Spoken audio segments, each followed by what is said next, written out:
Assalamualaikum warahmatullahi wabarakatuh. Alhamdulillah alladzi la haula wa la quwwata illa billah. Ashhadu an la ilaha illallah wahdahu la syarika lah wa ashhadu anna sayyidana Muhammadan abduhu wa rasuluhu la nabiyya ba'dah. Wassalatu wassalamu ala Rasulillah Sayyidina Muhammad ibn Abdullah wa ala alihi wa ashabihi wa man walah, amma ba'du. Hadratul mukarramin, para alim, para ulama, para kiai, para guru, wabil khusus DKM Masjid Jami' Ar-Rahmah beserta seluruh jajarannya. Semoga Allah senantiasa memberikan keberkahan dan kesehatan kepada mereka, sehingga mereka semua dapat berkhidmat untuk masjid tercinta ini. Jamaah salat subuh yang saya hormati dan mudah-mudahan dimuliakan oleh Allah Subhanahu wa taala. Mari kita teruskan ta'lim kita mengenai sirah nabawi yang kali ini menginjak pada pembahasan Fatratul Wahyu.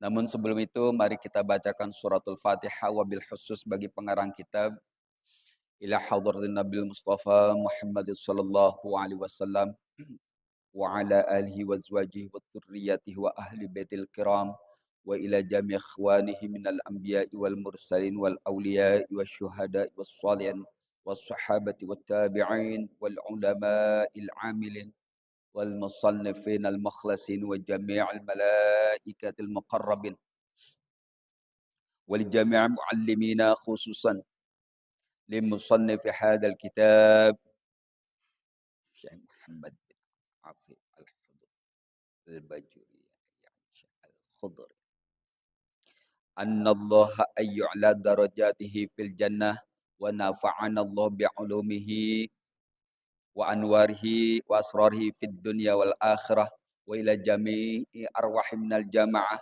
شيء لله ولهم الفاتحة. أعوذ بالله من الشيطان. بسم الله. إياك نعبد وإياك نستعين. صراط الذين أنعمت عليهم غير المغضوب عليهم ولا الضالين. اللهم صل على سيدنا محمد طب القلوب ودوائها وعافية الأبدان وشفائها ونور الأبصار وضيائها وعلى آله وصحبه وسلم.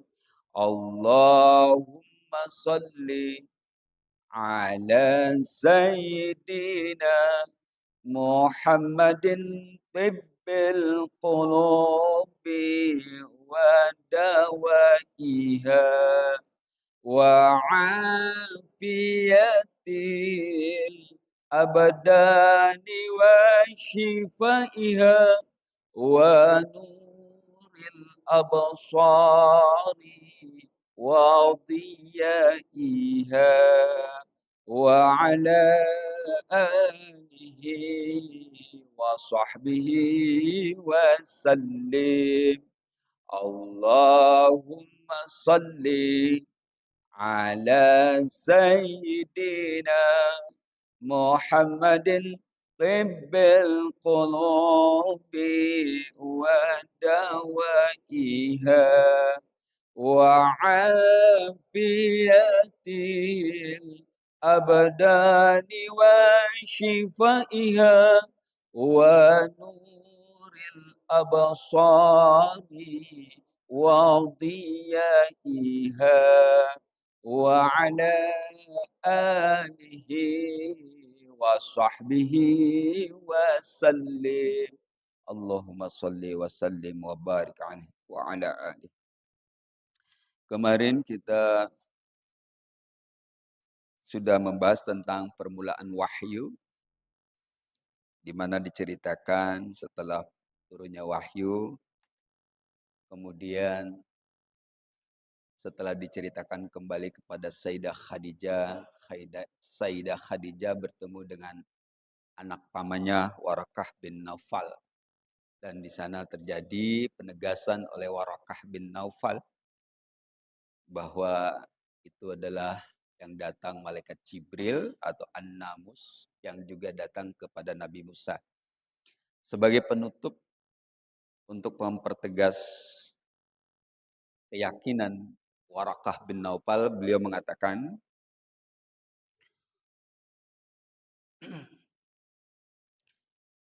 wa in yudriknu yaumaka ansurka nasran mu'azziran mu'addidan lam yalbus Warakah antufiya.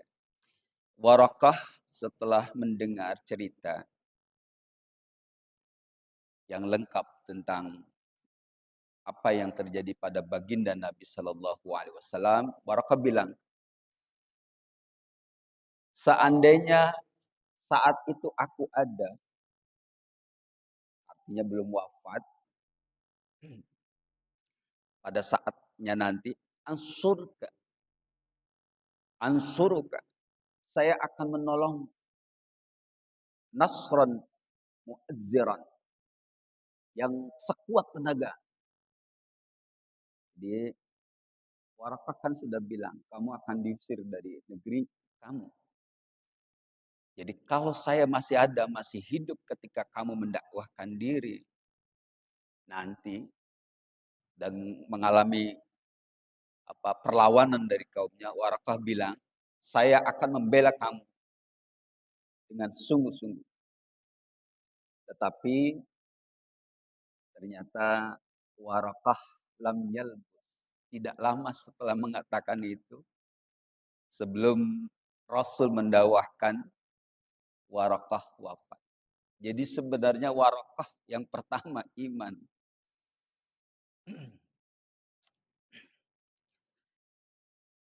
Bismillahirrahmanirrahim.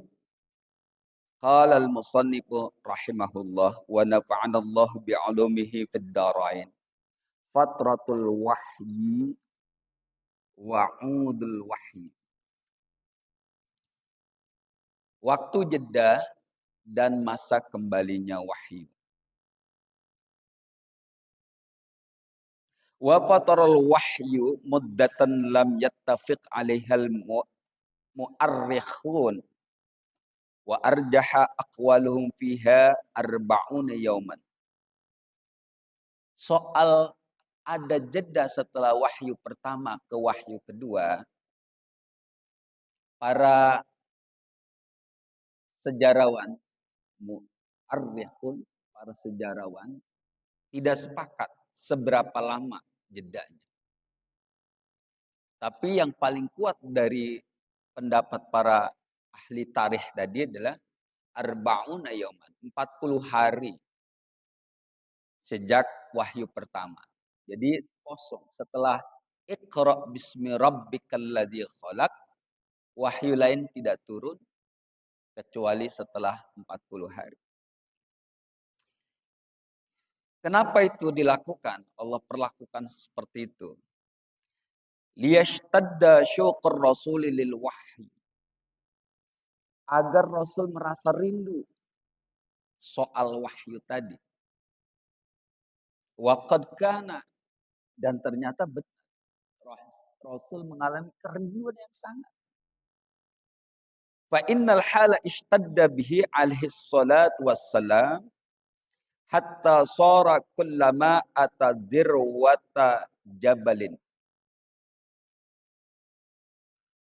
Sampai kerinduan itu, keadaan rindu baginda Nabi terhadap turunnya lagi wahyu, membuat dia sampai naik ke puncak gunung. badalahu ayyarmiya nafsahu minha. Kalau seandainya bukan orang lain kerinduan itu mencegah. Kalau seandainya bukan baginda Nabi, ini soalnya ini bukan cerita, ini harus dikendalikan. Karena mustahil Nabi melempar diri. Jadi kalau seandainya itu bukan beliau yang memiliki karakter baik, jadi karakternya baik kan, punya referensi karakter baik, itu pasti terjun dari bukit itu. Jadi para ahli berhati-hati menerjemahkan tentang apa azimat Rasul. Jadi keadaan rindu yang luar biasa.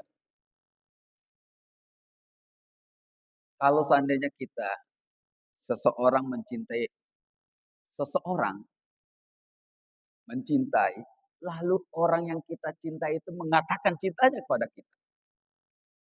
Lalu setelah mengatakan cintanya itu, dia menghilang. Apa yang terjadi kira-kira? Kira-kira seperti itu baginda Rasul. Mencintai, kita cinta terhadap seseorang, laki-laki terhadap perempuan, perempuan terhadap laki-laki. Tiba-tiba Pak, orang yang kita cinta itu datang menyatakan cintanya. Tapi setelah menyatakan cintanya hilang. Tak ada kabar. Jadi kerinduannya yang sangat. Ya hampir saja beliau melempar diri. Tentu kita harus mencegah pikiran itu.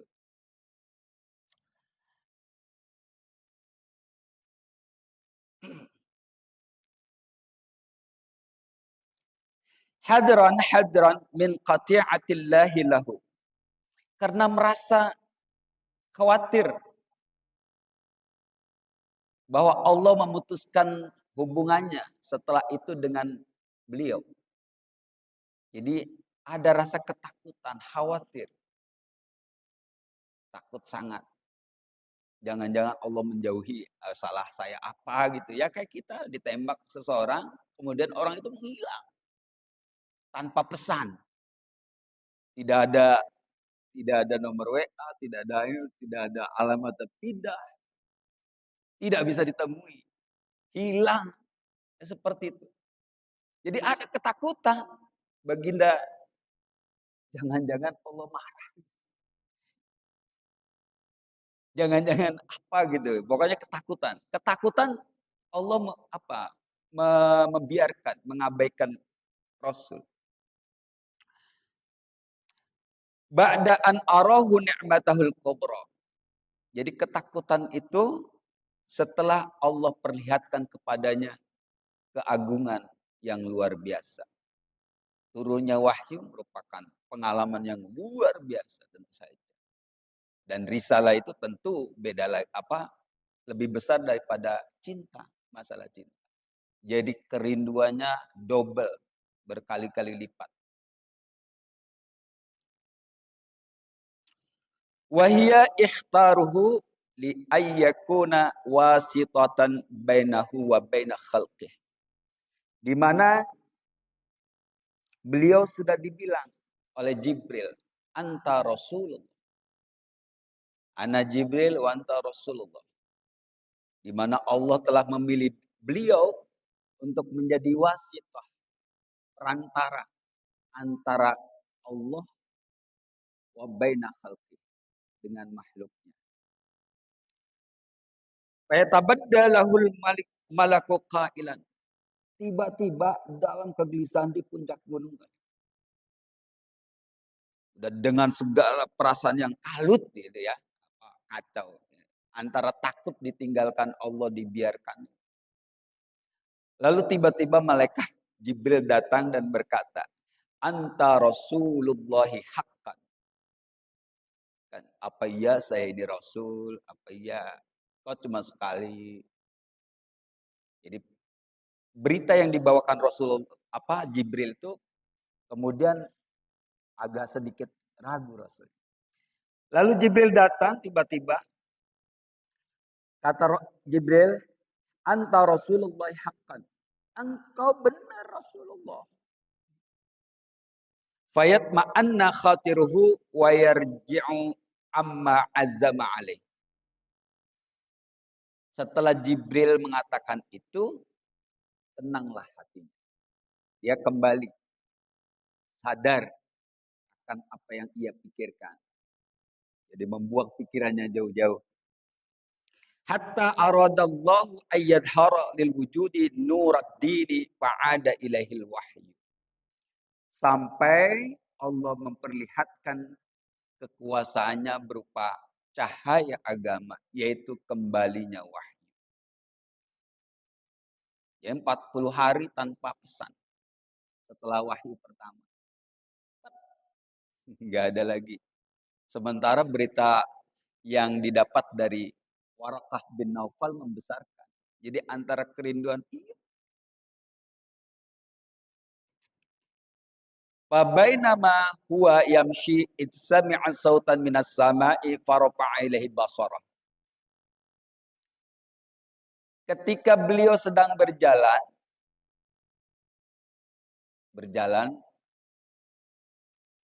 mungkin pulang berjalan gitu. Tiba-tiba terdengar suara di langit. Suara dari langit. Lalu beliau mendengar. Faidal malaku alladhi ja'a bihira'i jalisun bainas sama'i wal ard. Terlihat oleh beliau, nampak oleh beliau sesosok, nah ini belum kenal juga. Sesosok yang pernah datang di Gua Hiro. Dia lagi duduk di antara langit bumi. Jalisun. Jangan dibayangin duduk kayak Jalisun. Jadi antara langit ya, Jibril antara langit dan bumi. Dengung ya suaranya, berbalik.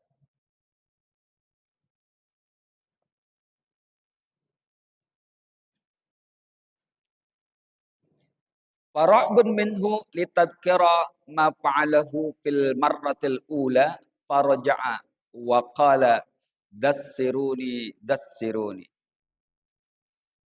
Karena ngelihat Jibril, sosok yang beliau lihat di awal pertama di Gua Hiro, beliau malah takut.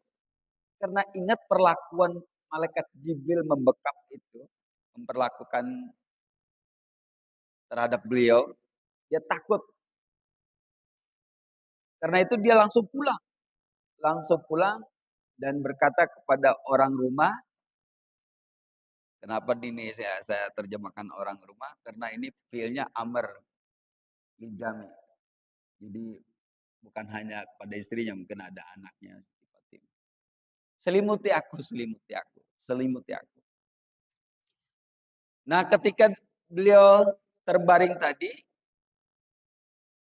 sama karena ketakutan juga, masih takut. Fa'anzalallahu ta'ala alaih. Maka Allah turunkan firman-Nya berikut ini, yaitu Al-Mudassir. A'udzu billahi minasyaitonir rajim. Bismillahirrahmanirrahim. Ya ayyuhal muddatsir. Hai orang yang berselimut. Qum fa'anzir. Berdirilah, berilah peringatan. Haddirin nasa min adzabillahi illam yarji'u an ghayyihim wa ma kana ya'budu aba'uhum. Maksudnya berilah peringatan kepada manusia tentang siksaan Allah apabila mereka tidak kembali, tidak meninggalkan kesesatan mereka dan apa yang mereka sembah dari nenek moyang mereka, sesembahan nenek moyang mereka. Jadi berilah peringatan kepada kaum tentang azab Allah apabila mereka tidak meninggalkan itu, mereka akan diazab. Wa rabbuka fakabbir. Dan kepada Tuhanmu fakabbir. Besarkanlah, agungkanlah khussihi bitta'dimi wa la tusyrik ma'ahu fi dzalika ghairah. Maksudnya sediakan waktu khusus untuk membesarkan nama Allah, untuk mengagungkan Allah, dan jangan sekali-kali mensyirikatkan Allah dengan yang lain. Dan jangan mensekutukan Allah dengan yang lain. Wasiyabaka fatahhir. Dan pakaianmu bersihkanlah. Litakuna musta'iddan lil wuqufi baina yadayillahi id la yaliqu bil mu'mini ayyakuna mustaqdiran najasan. Kenapa? Ini juga dalil salat harus suci. Agar setiap orang beriman menyiapkan diri berbersih ketika menghadap Allah. Jadi ketika menghadap Allah dalam keadaan suci. Kenapa? Idla yaliku bil mu'mini ayyakuna mustaqdiran najasa. Karena tidak layak orang mukmin menghadap Allah dalam keadaan kotor dan najis. Allahnya maha suci. Menghadap Allah dalam keadaan kotor dan najis. Gak pantas. Ya Allah sih tetap menganggap hambanya tetap. Tapi apabila sedang berkhusus menghadap Allah dalam tentu ibadah, maka dalam keadaan suci. Itu sebabnya termasuk sujud sunnah, sujud tilawah, sujud syukur, sujud apa lagi? Sujud sahwi mah jelas. Sujud tilawah jelas. Tapi ada perbedaan juga. Sujud syukur yang paling sering. Karena sujud syukur itu ibadah maksusoh yang dihususkan menghadap Allah, maka para ulama di mazhab Syafi'i tetap harus berwudu. Jadi sujud syukur wudu dulu.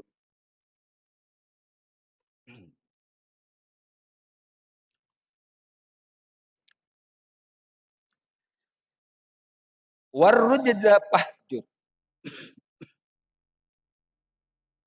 Dan terhadap penyebab azab, jauhilah. Ai uhjur asbabar rijzi wa huwal adabi bi antati Allah wa tanaffida amrahu. Yakni jauhilah penyebab siksa, penyebab azab. Jauhi oleh kalian sesuatu perbuatan yang bisa mendatangkan azab Allah. Yang bisa mendatangkan siksaan Allah. Yang bisa mendatangkan murka Allah. Gimana caranya? Antati Allah. Yaitu dengan menaati Allah. Wa tanaffida amrahu.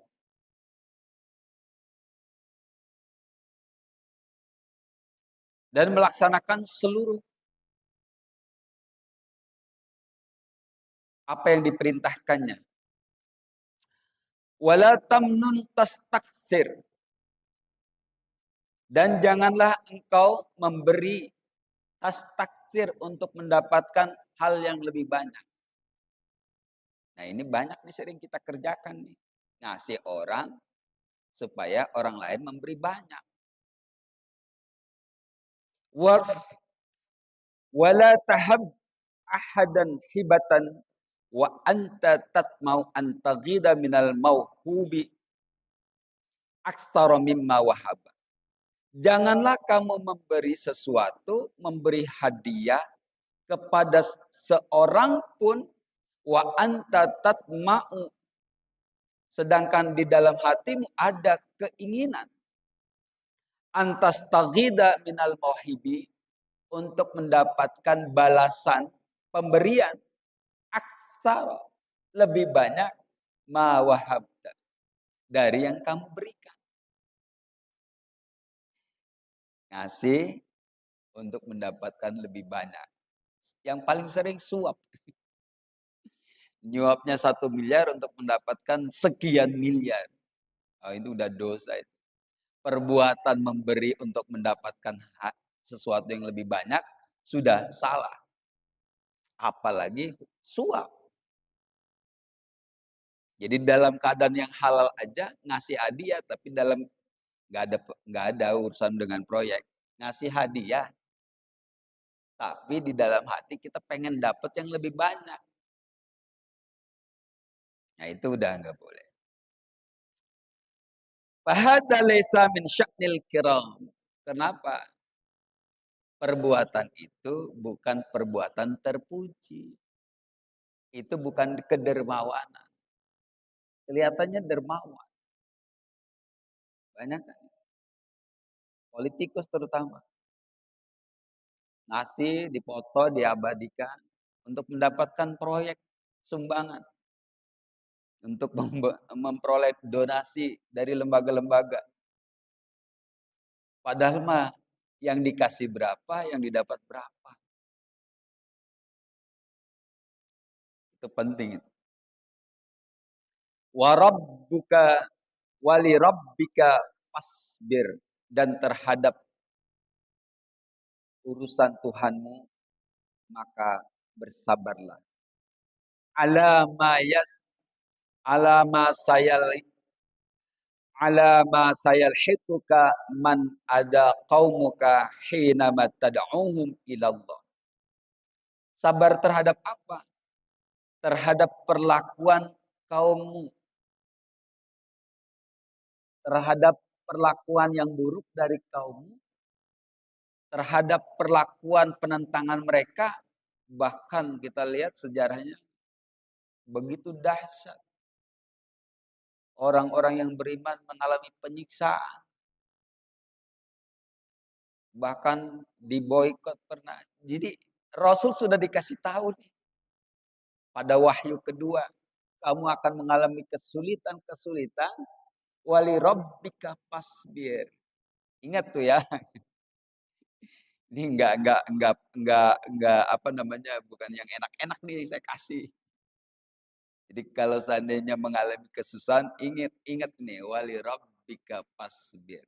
Dan terhadap urusan Tuhanmu ini, engkau bersabar. Bayangkan, jadi Rasul sudah dikasih tahu, di warning oleh Allah sejak wahyu kedua. Ini gak enak-enak nih.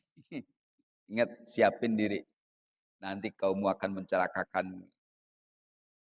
Saat apa? Saat Rasul mengajak mereka kepada Allah. Jadi saat mendakwakan mendapat pertentangan.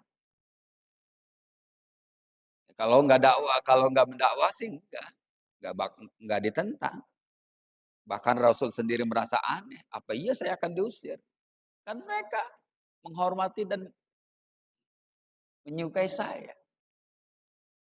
Mereka mengenal saya sebagai ini. Apa iya saya diusir? Tapi Waraqah bilang, iya begitulah diusir. Nah itu yang bisa saya sampaikan. Jadi Baginda Sallallahu Alaihi Wasallam setelah menerima wahyu ada masa jeda yang membuat beliau rindu yang luar biasa terhadap turunnya wahyu.